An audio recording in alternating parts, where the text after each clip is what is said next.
What's going on, guys? This is XQ420 here. I want to welcome everybody back to the channel. Hope y'all having a fantastic day. If it's your first time here, don't hesitate to hit that subscribe button. You will not regret it. I'm gonna go ahead and just cut all the nonsense. I'm gonna jump right into this video because this right here, powerful teachers unions influence CDC on school reopenings email show. Oh Lord, there it is. Hey, look, guys. Remember last year? Robert Redfield was the head of it, CDC director. He was saying back during the summer, he said, I send my kids back full-time right now. I would send them back right now, full-time. Oh, no. That's not enough. You see, folks want to follow the science as long as the science takes them where they want to go. Let's just see it. That's right. Is that not correct? People want to follow, we're going to follow the science. They want to follow the science only if it's leading them where they want to go. And where these teacher unions wanted it to lead them is not having to go to school and teach these badass kids. I mean, that's just all there is to it. I don't know what else to say about it. Let's jump down in here and let's read a few excerpts. This article is very long. I ain't gonna lie to you, so I ain't gonna go through all of it. But it says right here, the American Federation of Teachers lobbied the CDC on and even suggested language for the federal agency school reopening guidance released in February. Said the powerful teachers union's full court press preceded the federal agency putting the brakes on a full reopening of in-person classrooms. Emails between top CDC, AFT, and White House officials show. So the emails were obtained through a Freedom of Information Act request by the conservative watchdog group Americans for Public Trust and provided to the Post. The documents show a flurry of activity between CDC Director Dr. Rochelle Walensky, her top advisors, and union officials, with Biden brass being looped in at the White House in the days before the highly anticipated February 12th announcement on school reopening guidelines. Now, why the hell do the teachers' unions need to be talking to the CDC about school reopenings? Do the teachers' unions know anything about an infectious disease? That's all I want to know. Folks keep coming to me. Oh, Cube, you're not a doctor. You don't know anything about infectious diseases. You're not an epidemiologist. They said, well, damn, yeah, I'm not none of that, and I'll give you that. I am not any of that.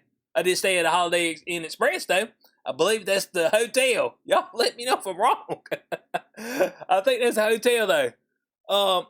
But I am able to just look at some data and use some common sense. How about some other people try to do that? But no, we got folks, teachers unions, out there, sending suggestions to the CDC. Oh, here's how we suggest you do it. They said, well, dang, when's the last time that you did a controlled study over there at the teacher union? You know what I'm saying? On the spread of the disease that should not be named.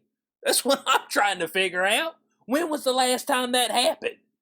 You can't tell me, can you? That's what I thought. They're probably looking at Dr. Ding. Figo Ding, who else we got there? Andy Slavitt, the one up there, said can't tell you why folks who's gotten the jab can't take the mask off, and you ain't got no damn clue. Well, there's people out there who ain't got the jab. Man, I ain't talking about those folks. What about the folks who's gotten the jab post 2 weeks? Why can't they take their mask off? Why can't they live normally? Well, there's a whole lot of things going on. So you're full of shit. You don't know nothing. You're just keeping this train going. I got you. Look, bud. Some of these people, and I know you can't get too rowdy using a foul language up there on national TV. But I get right up in the grill. I'll be like, dog, no, stop, cut it, slave it. I don't want to hear nothing else. I want you to tell me why folks who have gotten the jab can't proceed to go about their life as normal. Why they got to still remain as if they're a vector of disease. Let me know. I don't want to hear nothing else from you. And if you try to say something else, I'll cut the feed. I'm done listening to this guy. He don't have answers for me, so we're going to get somebody up here with some answers. Oh, boy. So we're going to read a couple excerpts that they found from this email right here. It said, and I guess this was with some of the brass at the CDC.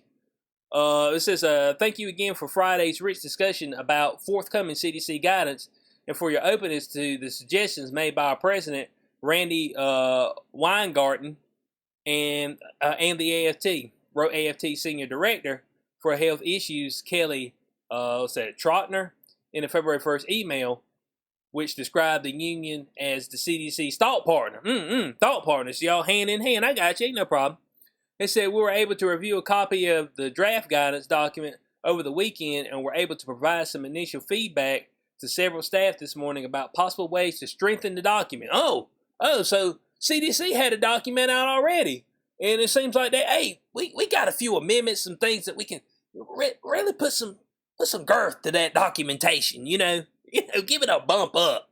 It's okay, but it ain't quite where we need it to be. So hey, here's some suggestions for you. We ain't got no box sitting outside the CDC. If they have got a suggestion box, can I get the address for it, okay? Because I got a lot of suggestions, all right? They're going to have to tear mine up. They might send folk to my house. We send out suggestions. So trying to continue, we believe our experiences on the ground, can inform and enrich thinking around what is practicable, I said it right, and prudent in future guidance documents. Oh my God, experiences on the ground. Well, your experience on the ground should be like, hey, bud, kids don't look like a major vector for disease, so we're good to go. For disease or death. So we're good to go. That should be it. That would be your experiences on the ground. What other experiences would they be? Let your boy know I'm trying to figure this thing out, bud. Now, it says Walensky wasn't in the February 1st email, but it was forwarded to her by Carol Johnson, the White House coronavirus testing coordinator. Many emails include Will, what's that? McEntee? I don't know how you say the name. The Associate Director of Public Engagement at the White House. So it seems like a whole lot of people got a whole lot of emails, but I'm just wondering, parents out there, did y'all get an email asking, what y'all thought about it?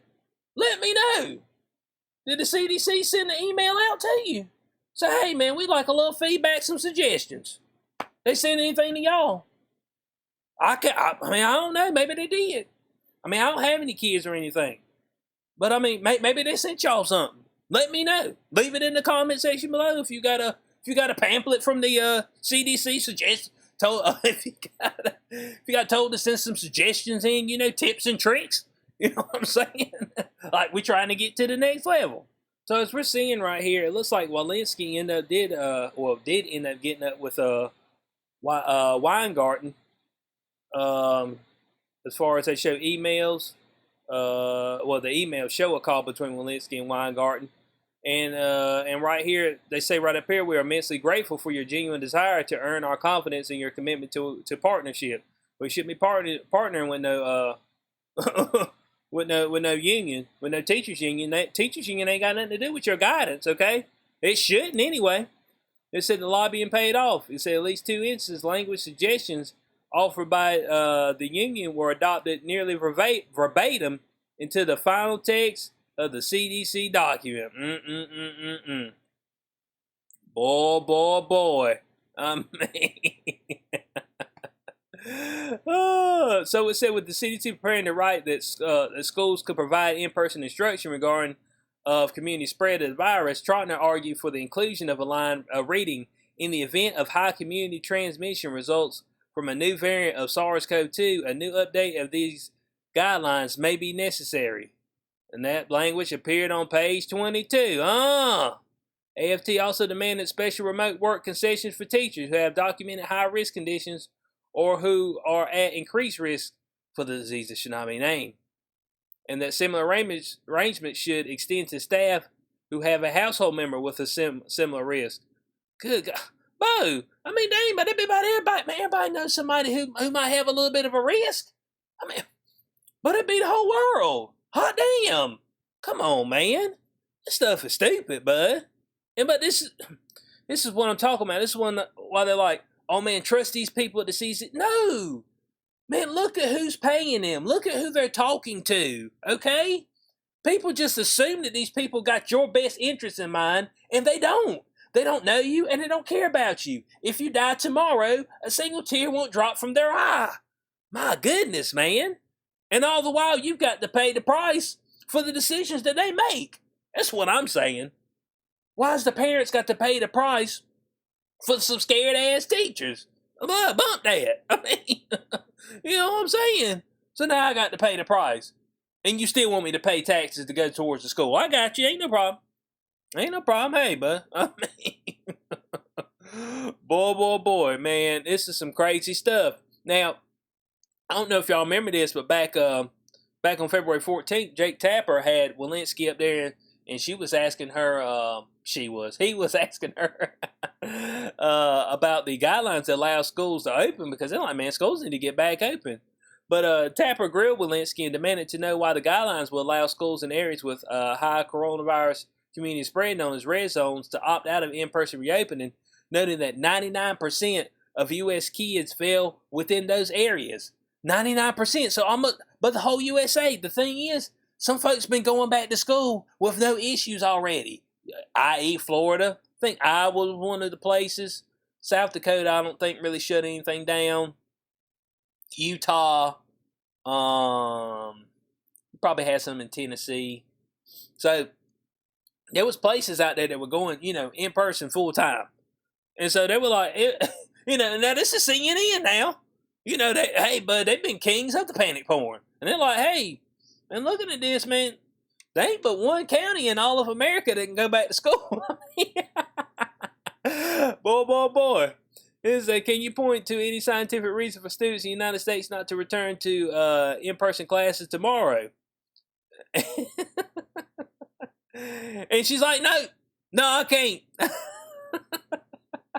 No, she says some nonsense. We don't want to bring the community disease into the classroom. Shut up! What do you mean? Dang, but they can get sick in class or outside of class. That's what I ain't never understood. Bo, you can get sick at school, at your house, at Walmart, outside. It don't matter. You can get sick of anything. My goodness, man. People, but they need folks. Well, I don't know. They probably only go on that show one time.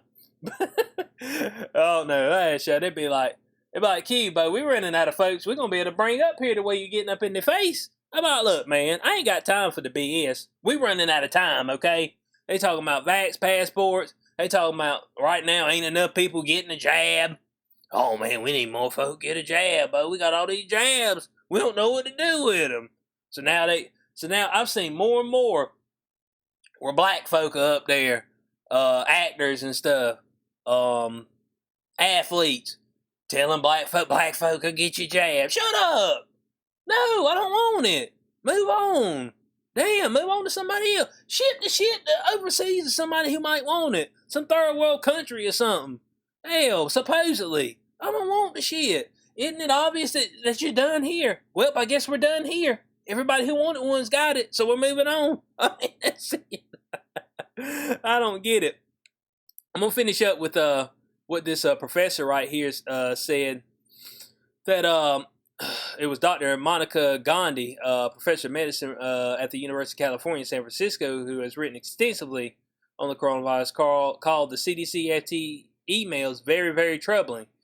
And what she says is, what seems strange to me here is there would be this very intimate back and forth, including phone calls, where this political group gets to help formulate scientific guidance for our major public health organization in the United States. This is not how science-based guidelines should work or be put together. Look, bud, no, it's not the way it should work, but it's the way all things work when you start talking about government and money. In closing on this, bud, nobody should be surprised about this, okay? About the teachers union, because it never made any sense for kids not to be back in school, okay? At all, period. I'm going to be honest with you. From zero all the way up to college. I mean, it made no sense why they wouldn't be back in school, why they wouldn't be just living a normal life. It made no sense at all, okay? Because if you look at the data, you're like, yeah, they're going to be okay for the most part.